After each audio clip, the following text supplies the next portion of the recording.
ಅದು ನಾಲ್ವರೇ ಇದ್ದ ಕುಟುಂಬ. ಅಪ್ಪ ಅಮ್ಮ ಇಬ್ರು ಮಕ್ಕಳು. ಮಗಳು PUC ಓದ್ತಾ ಇದ್ರೆ ಮಗ ಕಳ್ಳಾಟ ಆಡ್ತಾ ತಿರುಗಾಡ್ತಾ ಇದ್ದ. ದುಶ್ಚಟಗಳ ದಾಸನಾಗಿದ್ದ. ಕೊನೆಗೆ ಬುದ್ಧಿ ಹೇಳಿ ಬೈದ ತಂದೆ ತಾಯಿಯನ್ನೇ ಕೊಂದ.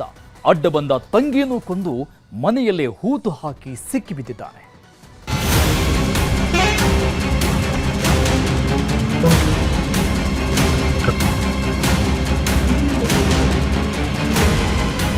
ಈಗ ಎಕ್ಸಿಬಿಷನ್ ಮಾಡಿದಾಗ 3 ಬಾಡಿ ಸಿಕ್ಕಿ ಅದನ್ನ ಪೋಸ್ಟ್ ಮಾರ್ಟಮ್ ಕಳಿಸಿದೆ. ಇದು ಬರೀ ಕೊಲೆಯಲ್ಲ, ಮನುಷ್ಯತ್ವವನ್ನೇ ಮರೆತವ ಮಾಡಿರೋ ಘೋರಾತಿ ಘೋರ ಕಗ್ಗೊಲೆ. ಹೆತ್ತವರ ಸಾವಿನ ಸುದ್ದಿ ಎತ್ತಿದ್ರೇನೆ ಅದೆಷ್ಟೋ ಮಕ್ಕಳು ಕಣ್ಣೀರಿಡ್ತಾರೆ. ಅಂಥದ್ರಲ್ಲಿ ಹೆತ್ತವರನ್ನೇ ಕೊಂದು ಕೇಕೆ ಹಾಕ್ತಾನೆ ಅಂದ್ರೆ ನಿಜಕ್ಕೂ ಈತ ಮನುಷ್ಯನಲ್ಲ, ಮನುಷ್ಯ ರೂಪದ ನರರಾಕ್ಷಸ. ಇವರ ಹೆಸರು ಭೀಮರಾಜ್ ಅಂತ. ಮೂಲತಃ ಚಿತ್ರದುರ್ಗ ಜಿಲ್ಲೆಯ ಹೊಸದುರ್ಗ ತಾಲೂಕಿನ ದೊಡ್ಡ ಕಿಟ್ಟದಹಳ್ಳಿ ನಿವಾಸಿ. ಹೆಂಡತಿ, ಇಬ್ರು ಮಕ್ಕಳು. ನಾಲ್ವರೇ ಇದ್ದ ಚಿಕ್ಕ ಸಂಸಾರ ಇವರದ್ದು. ಟೈರ್ ಅಂಗಡಿ ಇಟ್ಕೊಂಡಿದ್ದವರು ದಾವಣಗೆರೆಯ ಜಗಳೂರಲ್ಲಿ ಸ್ವಂತ ಮನೆಯೊಂದನ್ನು ಕಟ್ಟಿಸಿದ್ರು. ಅಲ್ಲೇ ಒಂದಿಷ್ಟು ವರ್ಷ ನೆಲೆಸಿದ್ದವರು 2 ವರ್ಷದ ಹಿಂದೆ ವಿಜಯನಗರ ಜಿಲ್ಲೆಯ ಕೊಟ್ಟೂರಿಗೆ ಶಿಫ್ಟ್ ಆಗಿದ್ರು. ಹೀಗಾಗಿ ಹರಪನಹಳ್ಳಿ ರಸ್ತೆಯಲ್ಲೂ ಟೈರ್ ಅಂಗಡಿ ಇಟ್ಕೊಂಡು ಬಾಡಿಗೆ ಮನೆಯಲ್ಲಿ ವಾಸವಾಗಿದ್ರು. ಮಗಳು ಫಸ್ಟ್ PUC ಓದ್ತಾ ಇದ್ರೆ ಮಗ ದಾರಿ ತಪ್ಪಿದ ಮಗನಾಗಿದ್ದ.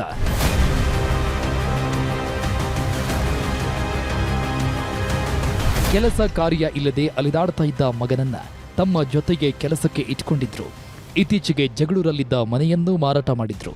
ಮಗ ಅನಿಸಿಕೊಂಡವ ದುಶ್ಚಟಗಳ ದಾಸನಾಗಿದ್ದ. ಕುಡಿಯೋದ್ರ ಜೊತೆಗೆ ಆನ್ಲೈನ್ ಬೆಟ್ಟಿಂಗ್ ಹುಚ್ಚು ಹಿಡಿಸಿಕೊಂಡಿದ್ದ. ಜನವರಿ 26ನೇ ತಾರೀಕು ತಂದೆ ಮತ್ತು ತಂಗಿ ಹೊರಗಡೆ ಹೋಗಿದ್ರು. ಹೀಗಾಗಿ ತಾಯಿ ಮಗ ಇಬ್ಬರೇ ಮನೆಯಲ್ಲಿದ್ರು.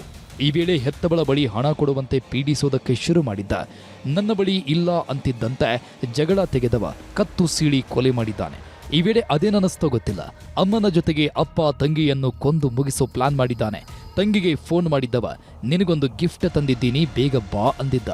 ಅಣ್ಣನ ಈ ಮಾತು ಕೇಳಿದವಳು ಓಡೋಡಿ ಬಂದಿದ್ಲು.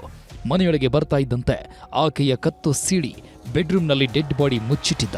ಸಂಜೆ ಹೊತ್ತಿಗೆ ಕೆಲಸದಿಂದ ಬಂದಿದ್ದ ಭೀಮರಾಜ್ ಮನೆಯವರೆಲ್ಲ ಹೊರಗೆ ಹೋಗಿರಬೇಕು ಅಂದ್ಕೊಂಡು ಟಿವಿ ನೋಡ್ತಾ ಕೂತಿದ್ದಾನೆ. ಈ ವೇಳೆ ಹಿಂದಿನಿಂದ ಬಂದ ಅಕ್ಷಯ್ ಅಪ್ಪನ ಕಥೆಯನ್ನು ಮುಗಿಸಿದ್ದಾನೆ. ಮೂವರ ಕತ್ತು ಸೀಳಿದವ ಅಲ್ಲೇ ಸಮಾಧಿ ಮಾಡೋ ಪ್ಲಾನ್ ಮಾಡಿದ್ದಾನೆ. ಯಾವಾಗ ತಂದೆ ತಾಯಿ ಜೊತೆಗೆ ತಂಗಿಯ ಕಥೆಯನ್ನು ಮುಗಿಸಿದ್ನ ಅಲ್ಲೇ ಸಮಾಧಿ ಮಾಡೋದಕ್ಕೆ ನಿಂತಿದ್ದ. ಬಾಡಿಗೆಗಿದ್ದ ಮನೆಯ ಹಾಲ್ನಲ್ಲೇ 2 ಅಡಿ ಅಗಲ 4 ಅಡಿ ಆಳ ಗುಂಡಿ ತೋಡಿದ್ದಾನೆ. ಯಾವಾಗ ಒಂದೇ ಗುಂಡಿಯಲ್ಲಿ ಹೂಳೋದಕ್ಕಾಗಲ್ಲ ಅನ್ನಿಸ್ತೋ ತಂದೆಯ ಕಾಲು ಮುರಿದು ಹೂತು ಹಾಕಿದ್ದಾನೆ. ಈಗ ಎಕ್ಸಿಬಿಷನ್ ಮಾಡಿದಾಗ 3 ಬಾಡಿ ಸಿಕ್ಕಿ ಅದನ್ನ ಪೋಸ್ಟ್ ಮಾರ್ಟಮ್ ಕಳಿಸಿದ್ದೀವಿ. ಈಗ FIR ಅಲ್ಲಿ 2 ಹೆಸರಿದೆ, ಅದು ಅವ್ರ ತನಿಖೆಯಲ್ಲಿ ಮುಂದೆ ಫ್ಯಾಕ್ಟ್ಸ್ ಗೊತ್ತಾಗುತ್ತೆ. ಹೆತ್ತವರ ಸಮಾಧಿ ಮಾಡಿ ಮುಗಿಸಿದವ ಸೀದಾ ಬೆಂಗಳೂರಿಗೆ ಹಾರಿದ್ದಾನೆ. ಮಾವ ವಸಂತನನ್ನ ಭೇಟಿಯಾದವ ತನ್ನೆಲ್ಲ ವಿಷಯ ಹೇಳ್ಕೊಂಡಿದ್ದಾನೆ. ಆತನ ಬಳಿ ಎಲ್ಲ ವಿಷಯ ಹೇಳಿಕೊಂಡು ನಾಪತ್ತೆಯ ಪ್ಲಾನ್ ಮಾಡಿದ್ದ. 29ನೇ ತಾರೀಕು ತಿಲಕ್ ನಗರ ಪೊಲೀಸ್ ಠಾಣೆಗೆ ಹೋಗಿ ನಾಪತ್ತೆ ಕಥೆ ಹೇಳಿದ್ದ. ಜಯದೇವ ಆಸ್ಪತ್ರೆಗೆ ಹೋಗಿದ್ದ ನನ್ನ ತಂದೆ ತಾಯಿ ಹಾಗೂ ತಂಗಿ ನಾಪತ್ತೆಯಾಗಿದ್ದಾರೆ, ಹುಡುಕಿ ಕೊಡಿ ಅಂತ ಹಸಿ ಕಥೆ ಹೇಳಿದ್ದ. ಆದರೆ ಈತನನ್ನ ನೋಡ್ತಾ ಇದ್ದಂತೆಯೇ ಪೊಲೀಸರಿಗೆ ಅನುಮಾನ ಶುರುವಾಗಿತ್ತು.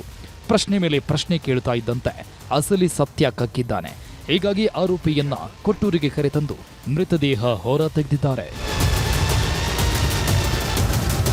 ನಮ್ಮ ಅಣ್ಣ ಅದಕ್ಕೆ ಬೇಕಾದ್ರೆ ಲೈಫ್ ಅನುಭವಿಸಿದ್ರು ಹೋಗ್ಬಿಡ್ಲಿ, ನನ್ನ ಮಗಳು ಇದೆಯಲ್ಲ ನನಗೆ ತಡ್ಕೊಳ್ಳೋದಷ್ಟು ನೋವಿದೆ. ಅದು ಇನ್ನೂ ಮಗು ಅದು ನನಗೆ. ಒಟ್ನಲ್ಲಿ ದುಶ್ಚಟಗಳ ದಾಸನಾಗಿದ್ದವ ತನ್ನವರ ಪಾಲಿಗೆ ಹಂತಕನಾಗಿದ್ದಾನೆ.